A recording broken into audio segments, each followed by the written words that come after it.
This first lyric writing tip completely changed the way I write songs, but yet it's so easy to overlook. When I started out, I used to think that the first lyric I wrote was the start of the song, and I'd just keep going hoping the right words would fall out of my brain at the right time. It took me years to realize what I was doing was mistaking brainstorming for songwriting. Now, when I start a lyric from the beginning, it actually feels like I'm writing a song backwards. And that's why the first tip is to start with a functional song title. Sometimes songwriters start with a title, sometimes a title emerges through the writing process, and sometimes titles just get tacked on at the end because they sound good. But a functional song title will set your curiosity on fire, get you out of bed in the morning, and keep you writing till the song is finished. Which means you won't find yourself lost in the writing process, trying to come up with the right material for your lyrics and struggling to connect ideas together. So what do I mean by a functional song title? Well, here's a 3-part formula that helps me not only find these ideas, but results in a more unique lyric and speeds up the whole lyric writing process. I'm going to break down each of these parts so you can understand why they're important and how to use them to write better lyrics. Now, you might be of the opinion that titles don't matter and you're happy to tag on some word that stands out in your lyrics and have that be the name of your song. For example, let's say you had a song idea about getting out of a toxic relationship and you go ahead and you write that song. Now, in my experience, this approach would result in song titles like Toxic, All I Want, or Forget You. And you might be thinking, what's wrong with those titles? Artists have had big hits with each of those titles. And that's exactly the problem. The first part of the functional song title formula is to avoid cliches and what's been done before and aim for something unique. If you can make your song title stand out, it can hook a listener before they've even heard it. But the real benefit is, if treated right, it can inspire and guide you to write unique lyrical content. If you have a slew of hits and millions of fans already, go ahead and call your song something like Baby Baby Baby or Loving You Is Lovely. But if you don't, get creative and start thinking outside the box. Stop thinking in words and start thinking in pictures and actions that sum up the song's emotional essence and can make it visual. Use metaphors, think in new ways to say something, evoke emotions. Challenge yourself to come up with something that hasn't been done before. So let's go back to the idea of getting out of a toxic relationship, and instead of calling it Toxic All I Want or Forget You, you take the time to find a more original title and come up with something like Zombie Smiles. But we can't just have something unique for the hell of it, and that's where we need the second part of the formula. Because when you're excited about a song idea, it's going to inspire you and motivate you to write. And this can be the difference between your lyric writing process being an adventure or feeling like you're pulling your own teeth out. So, what does acorny mean? Well, what do acorns have inside them? They have oak trees, or to put it another way, they have the possibility of something amazing. Acorny song titles excite you as the writer because they suggest stories or possibilities of unique imagery and original angles to approach writing about the song's topic. Think of it as the filter for all your creative choices and ideas. And going back to the song title Zombie Smiles,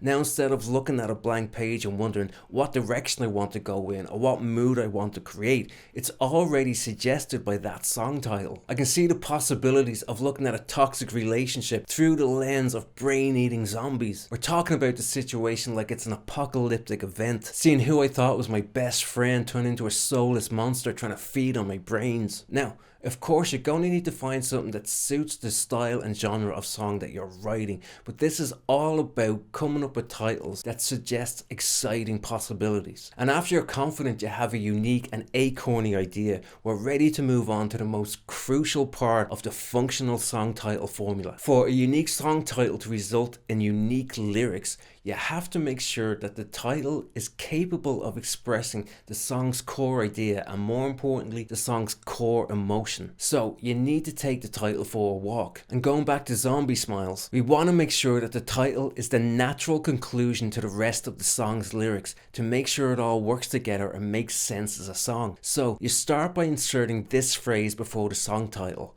and this is why I say. Then create a complete phrase that clarifies what the title means in the context of the song and hits that target emotion. For example, when I feel into the emotions of, say, courage and empowerment of ending a toxic relationship, I'm thinking of something like, I'm done with your dead-eyed zombie smiles. This doesn't have to be complicated and you can always change it, but it's going to ensure that the rest of the song lyrics support, point to, and aligns with that song title. But here's the thing, we can do all this to create a great functional song title and still mess up the rest of our lyrics if we don't set it up properly. To show you what I mean, let me ask you this. Why is it when you walk into a supermarket that the fruit and veg section, the bakery, and the flowers are always the first thing you see? Well, they're there to make you feel good. They set you up at the start to be in a certain emotional state, so later on when those triple choc cookies are calling your name, you're not going to be able to resist. Supermarkets know that if they want customers to keep coming back to the store, they need to do more than just provide the goods. They need to create an experience. And songwriting is the same. If we can't create an experience for the listener, then they're not going to care about our songs. But you can't create an experience if your ideas lack focus. It all starts with knowing how to use 3 pivotal lines in your lyrics, because these lines have a unique relationship that when used right can make a huge difference to the flow and emotion of your lyric.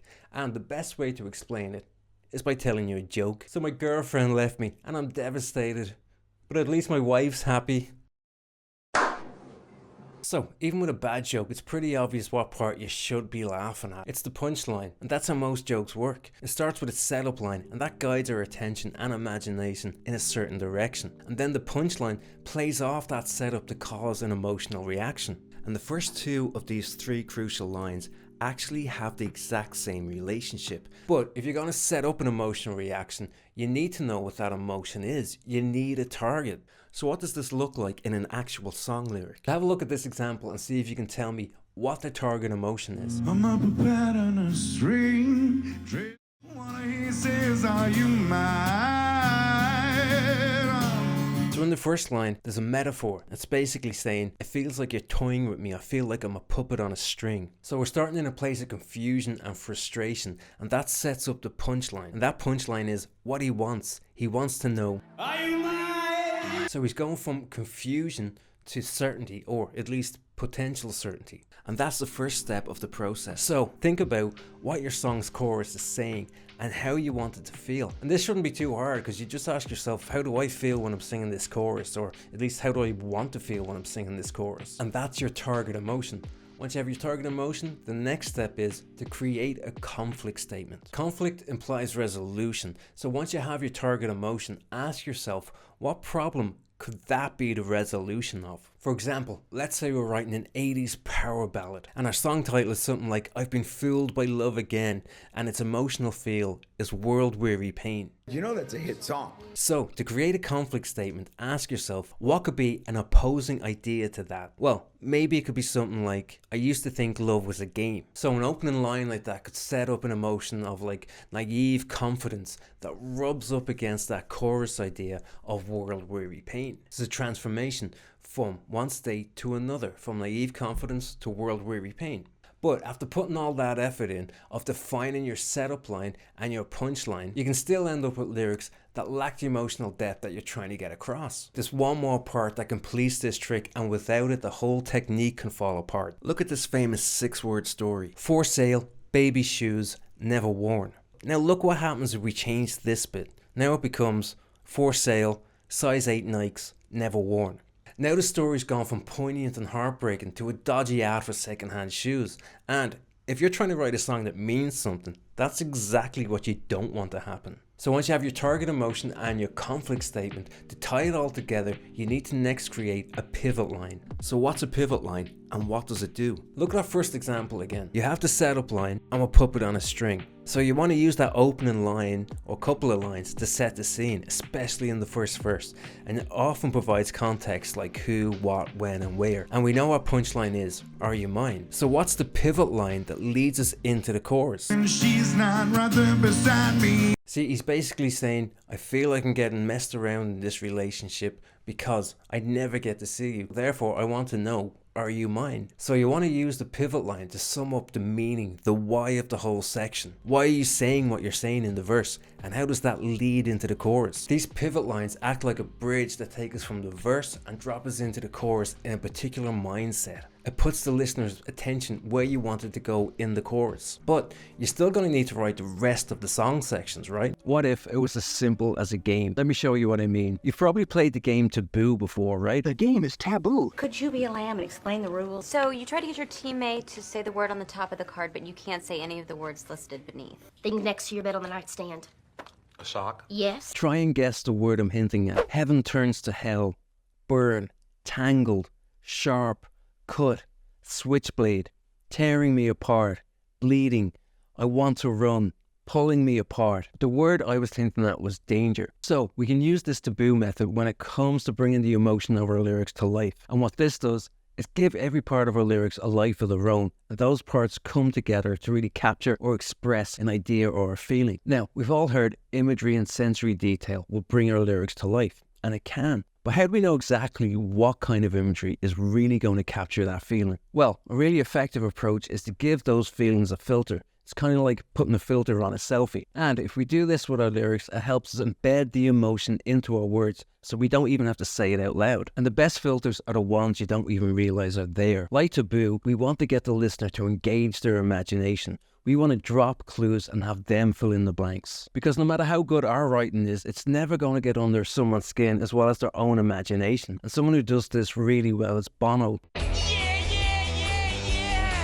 Let's look at how he does it, how he drops clues that leads the listener into their own imagination. One of the things you'll notice about Bono's lyrics is his ability to create those emotional filters. A lot of his lyrics are really visceral. You can feel them in your gut in a way that you can't explain. Using emotion obviously is a powerful tool for giving lyrics impact, but it's imagery that evokes that emotion, and it's details that create that imagery. We want those details to reverberate with the essence of the overall emotional vibe. So the vibe should live in the spirit and the energy of the images those details create. And to do this, we need our imagery to be a suitable channel for the emotions we're trying to express. The filter has to fit the feeling. Look at Whistle Without You, for example. This song's about an impossible situation that the singer can't escape. And look at the clues he's dropping about how that makes him feel. With lyrics like, hands are tied on a bed of nails, body bruised, nothing left to lose, she makes me wait. So what's the filter? I'd say it's torture. The singer's in an impossible relationship he can't escape from, and it's torture. And sometimes he doesn't even use words to express that.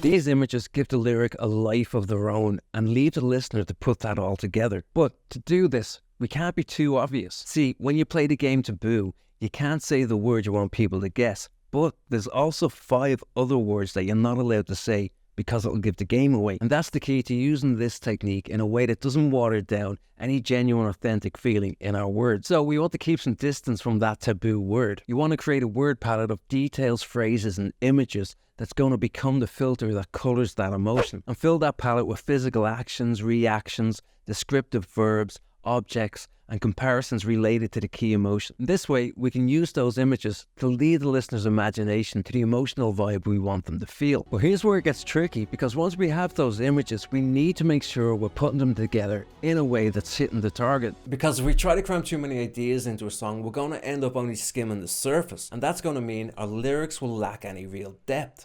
So to add that depth to our lyrics, we need to say more about less. Painting vivid word pictures doesn't automatically add meaning to our lyrics. Yes, we want to paint a picture for the listener, but we don't want them to have to watch that paint dry. And this happens when we add too many filler details. Details that might look and sound great, but don't actually add any meaning in the context of the song. And the best way to avoid adding these filler details is with what I call the canon method. So after you've come up with a bunch of ideas, you want to only use the ones that are going to really work for the song. The ones that are essential to expressing the song's core idea. Here's what I mean. Look at Jimi Hendrix if 6 was 9. Look at how Hendrix writes about white-collar conservatives. Flashing down the street, pointing their plastic finger at me, hoping soon my kind will drop and die. See how he's using 3 verbs to expand on that one idea? And by doing this, he's able to say more about less by using actions to dig into that essential idea. And now that I've pointed this out, get ready to see it everywhere. In newer songs,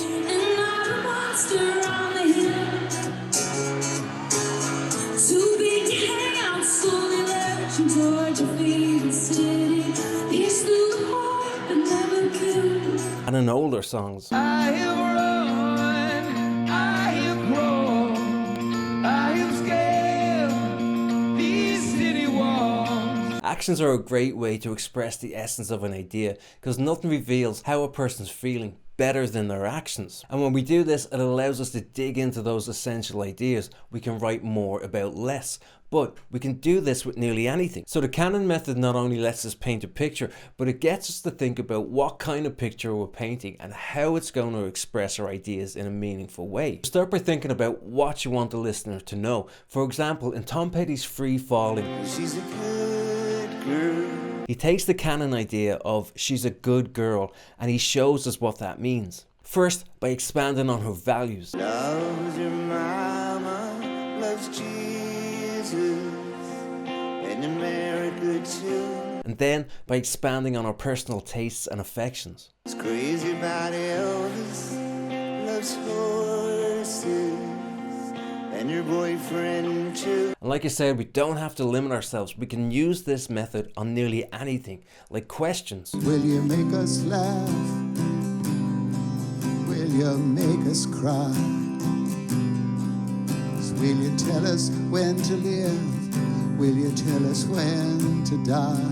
And we can even use adjectives. There was only you and me. We were young and wild and free. Now after you think about what you want the listener to know, think about how you want that to make them feel. In Bob Dylan's song It Ain't Me, he canons the qualities that his admirer is looking for in a partner. You say you're looking for someone who's never weak, but always strong, to protect you and defend you, whether you are right or wrong. Someone to open each and every door. But it ain't me, babe. And notice how he's using the opposing ideas of weak, strong, right and wrong. Those opposing ideas are creating a vibe of tension in that lyric. But you still need to put those ideas in the right place, in the right way, so they have impact and they're memorable. I used to struggle with finishing lyrics. It was easy to start, but when I got to verse 2 or 3, it felt like I was running into a brick wall. What a loser! And that's where story structure came in and saved my ass. Because even if I wasn't writing a story song, it showed me where my lyrics should go, what to say next, and even how to say it. And this is where Paul Simon comes in. Because I noticed there's something in the way he uses story structure when he's writing songs. Paul Simon is a master storyteller, but a lot of the times he plays around with the story structure by not closing the loop. He doesn't use a third act. And this has a massive effect on the emotional weight of the song. Take Homeward Bound for example. It opens with him sitting in a railway station. This is act 1. It's setting up the story. We have a character and he wants something. Okay, so Paul Simon has a problem. He wants to go home. That problem is caused by a situation, him being on the road. And the first verse of Homeward Bound is him describing that situation. I'm sitting in a railway station, got a ticket for my destination. He's describing the situation that's causing the problem. There's a cause and there's an effect. And just like in real life, that cause and effect happens on 2 levels. On the inner level of emotions and thoughts, which colours how we see and interact with the outer situation. Wanting to go home is the outer effect, but the inner cause is how his situation is making him feel lonely and isolated. And we see this play out in the rest of the song. And this is one of the things that we can use when we write lyrics, because it not only helps us map out the song's emotional journey, but it lets us know how we're going to write about it. So after the first chorus, we get act 2. And more than anything else, this is the part of the story where you have to start facing that inner emotional cause. You have a problem that's caused by a situation, and that has an effect on you. In the second verse we see this because every place and every day starts to look and feel the same. Every day's an endless stream of cigarettes and magazines. Apart from the last line in this verse, he's writing about external details, but look at how he's writing about them. Endless stream. Each town looks the same. Strangers. Long to be. Our inner life colours how we see and interact with our outer situation. And he's feeling lonely and isolated, but he's not telling us that he feels lonely and isolated. He's showing us what that feeling looks like. No matter what kind of songs you write, being able to paint a picture of how you feel is a much more interesting way to write. Okay, so we have a problem that's caused by a situation, and that has an effect on you. And now you gotta figure out how to deal with it. Paul Simon's solution is, I'll pretend to be okay, but I'm not. And we see this in verse 3. Tonight I'll sing my songs again, I'll play the game and pretend. So he's finally talking about his emotions here, but even so, he doesn't just tell us how he feels. Again, he's showing us how he feels, but he's using more figurative language. Like playing the game, shades of mediocrity, like emptiness and harmony. He's showing us how he's decided to deal with the emotions that the problem has caused. Then on to Act 3. So what happens? We don't know because he never tells us. He doesn't close the loop, and this leaves the story completely unresolved. It's coherent, it's cohesive, it makes sense, but it leaves us wanting. It gives us a strong framework to build the emotional intensity as the song develops. But you can't just rely on structure to bring out all the feels in your lyric. It's the way you express your ideas within that structure that will create something unique. And just like every journey needs its emotional ups and downs, every song needs its emotional dynamics. And it's up to you, the songwriter, to know how to create them. So in this video, I want to share a simple way that you can keep yourself and the listener awake at the wheel throughout the journey and end up writing better songs. Now, before you can create these emotional dynamics, you have to understand what creates these emotional dynamics. Have a look at this example and just notice how it feels. I'm going under and I feel this time there's no one to save me. In Someone You Love by Lewis Capaldi, the verses use 2 long lyric melody lines. But did you notice how those long lines make the lyric feel? Those longer lines give the lyric a reflective vibe, a sense of lingering on a thought or a feeling. There's also space in between those phrases, and that space is giving us, the listener, extra time to take all that information in. So, the first thing you need to understand to make things more interesting is how the length of your lyric melody lines affects the energy and the feel of a given song section. Now compare that first section to the pre-chorus. I need somebody to heal, somebody to know. The pre-chorus uses shorter lines in comparison, and you can feel those shorter lines build up the energy and the pace. We're not getting the time or the space to linger. Things are happening quicker. So the second thing to understand is changing the length of your lyric melody lines between song sections is a way for us songwriters to control the energy of the song we're writing. Short phrases are like watching the scenery pass us by as we travel, while the longer phrases are like stopping to take a photograph of more interesting scenery. Now, understanding what creates emotional dynamics in your song is all very well and good, but it's useless unless you can put it to work to support the main idea of your lyric. And this won't just create the ups and downs, it'll make sure you can express the intended emotion of your lyric and create a cohesive emotional journey that can deliver on the core message of your song. But how do you decide which scenery passes you by and which scenery you should take a photograph of? In other words, how do you know if and when you should be using long lines or short lines when you're writing a song? Look, I won't lie to you, making these kind of decisions can slow the songwriting process right down, and no one wants to be stuck staring at a blank page just wishing there was an easier way to get the lyrics out without wasting hours. So what I've done is put a free cheat sheet together for you that shows you how to whip up all the raw material you'll need in 5 minutes flat, how to nail your song's core idea and turn it into a chorus, and it shows you a genius tool for creating vivid details to flesh out your song sections that's used by everyone from Bob Dylan to Taylor Swift. It's totally free, so grab your copy, the link's in the description. Okay, end of shameless plug and back to the video. So how do we know if and when we should be using long lines or short lines? Well, have a look at this example and see if you can tell which scenery is passing us by and which scenery we get to take a photograph of. We were good, we were gold, kind of dream that can't be sold. In Flowers by Miley Cyrus, the verse starts with 2 short lines. So this song is about her, it's about Miley's own self-empowerment, so there's no need to dwell too long on the failed relationship. The short lines speed through the context needed to understand the more important information. That scenery quickly passes us by, not so fast that we can't take it in, but it's those longer lines that we linger on that do give us the time to take a photo. The length of the first line of your lyric/melody sets the pace, and if all the other lines in the verse are the same length, that pace stays steady. Now,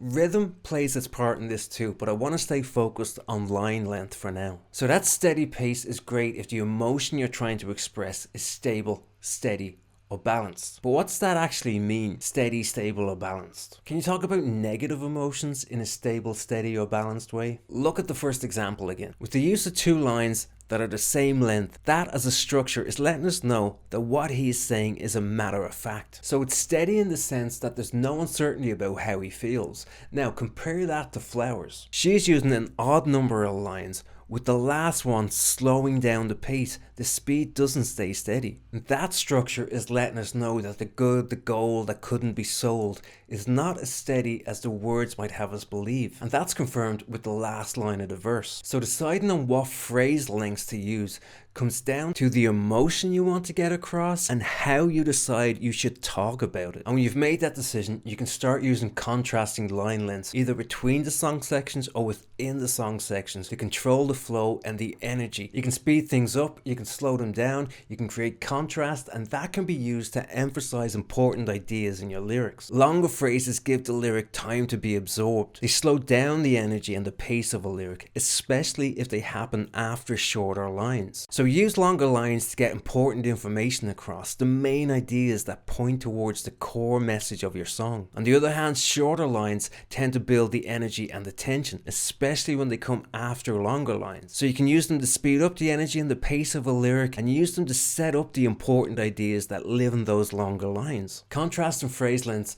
is a powerful tool for songwriters to enhance the emotion behind their lyrics. But there's one big mistake that beginner songwriters make when it comes to using rhyme that leave their lyrics sounding cheesy, forced, and predictable. In this video, I'm going to show you what that is and how to fix it. You're probably familiar with the scenario. You come up with a killer line of lyrics and then you try and find a rhyme. And this makes sense because even as a beginner, we understand that words rhyme and the words that rhyme stand out. But with this approach, we often end up putting words in a weird order just so the rhymes will match up. And this leads us to having lyrics in our songs just because they rhyme but have nothing to do with what we're actually trying to say. You see, it's no coincidence that the last words in our lyrical lines are the ones that rhyme, because those words usually have some space after them and line up with the melodic phrases. So they're the words that stand out the most, right? So what we want to do is take advantage of those end of line positions by putting important and meaningful words at the end of those lyrical lines. Look at Ed Sheeran's Boat and see the kind of words he's putting in those end line positions. Stay down with the breeze. I need you. Elements to remind me. There's beauty when it's bleeding. Think of writing lyrics like a painting and just how an artist uses certain colors to draw attention to certain parts of their painting. If we used interesting words at the end of our lyrical lines, we can draw attention to the most important ideas. See, when we try and follow a line with a rhyme, we're limiting our possibilities. The original line dictates what has to follow, and this will put our focus on finding a rhyme and not conveying the message. It will also increase the likelihood of us contorting the phrasing so we can match the rhythm of the original line. So to get our rhymes working better, we first need to forget about rhymes altogether. Figure out what you're trying to say without thinking about rhyming for now. This way, you can start to see the idea unfold and what the important words will be that will help get that message across. Then, play around with placing those words at the end of the lyric lines. Aim to express the idea in an authentic and meaningful way. Then, pick out the interesting words and create a list of possible rhymes for them. We often assume that the first thing we write is the first line of our lyric, but we don't have to write lyrics in a chronological order. So, if you've come up with that one killer line that started the whole idea off, experiment with putting it in different places. See what could go before it and see what could come after it. The other issue we run into when we write a line and try and find a rhyme is that the second line is often weaker. And and this can lead to our rhymes ending up sounding forced, cheesy and predictable. When words rhyme, it creates a sonic emphasis, especially on that second word. So aim to put that weaker rhyme first so the second word gets the benefit of that sonic emphasis. If we set up our rhymes like this, the listener has no idea that the first rhyme word was actually a setup. So when that second rhyme word comes in, it seems natural and right. And you can see this in Ed Sheeran's Boat. Maybe I won't burn the waves, won't break my boat. Won't and boat are a pretty uninspired rhyme pair, but he's using that first weaker word to set up the more important word and the title of the song. Placement and rhyme scheme amplifies ideas, but rhyme types colours the feeling of those ideas. The quality of a rhyme chime adds a particular emotional colour and flavour to our words. And usually it's way more interesting to write in a way that shows people how you feel rather than just telling them how you feel. And if you want to know how to do that, watch this video next. It'll give you a powerful way to write lyrics that can trigger the reaction in the audience that you wanted to.